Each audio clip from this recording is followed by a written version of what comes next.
Hi అండి. ఇవాళ big boss చాలా కొద్దిగా బాధ అనిపించింది, ఇంట్రెస్ట్ కూడా ఉంది. ఎందుకు అని అంటే ఇవాళ అయితే చీఫ్ గానైతే మన పృథ్వీ నబీల్ అయితే ఇద్దరైతే అయ్యిండ్రు. అయిన తర్వాత మళ్ళీ మెగా చీఫ్ కి ట్రై చేసిండ్రు పృథ్వీ ఇంకా మన నబీల్. దాంట్లో మనకైతే న్యాయం జరిగింది, ఎందుకంటే మన నబీలే అయ్యిండు. ఎందుకంటే మళ్ళీ పృథ్వీ అయితే ఈ నిఖిల్ వీళ్ళంతా ఒక టీం లాగా గ్రూప్ లాగా ఫామ్ అవుతుంది. నాకైతే చాలా నచ్చింది నబీల్ అయినందుకు. ఇంకొకటి సోనియా ఎక్కడికి పోలేదు, సోనియా ప్లేస్ అయితే మన యష్మి ఆక్రమించుకుంది.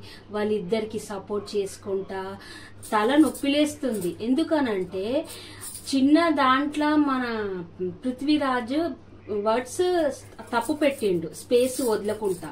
దాంట్లో ఈమె ఏడ్చుకుంటా రాద్ధాంతం చేస్తుంది. సేమ్ సోనియా లాగానే అనిపించింది.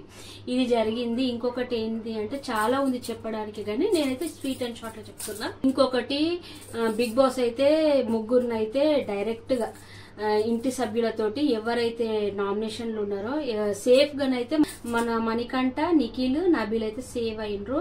డేంజర్ జోన్ లో మన ఆదిత్య, విష్ణుప్రియ, నైనికన్ అయితే ఉన్నారు. ఇంకా ఇంటి సభ్యులు ఎవరైతే వాళ్ళ ఆట నచ్చింది, ఎవరు డైరెక్ట్ బయటికి వెళ్తారో చెప్పండి అంటే ఇంకా చాలా మంది అయితే మన ఆదిత్యాన్ని ముందుకు జరిపిండ్రు, ఇద్దరైతే మన నైనికన్ జరిపిండ్రు, ఒక ఆమె అయితే విష్ణుప్రియ. ఇట్లా అయింది.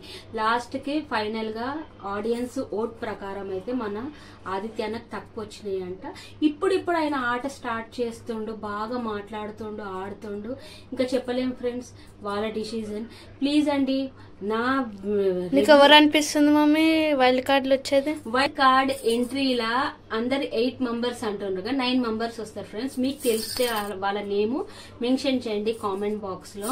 ఇంతే ఫ్రెండ్స్, నచ్చితే లైక్ చేసి సబ్స్క్రైబ్ చేసుకోండి. నా రివ్యూ నచ్చితే ప్లీజ్ అండి ఫస్ట్ నుండి లాస్ట్ దాకా చూడండి. ఇద్దరికి నవరాత్రి శుభాకాంక్షలు. ఫస్ట్ డే బాయ్ అండి.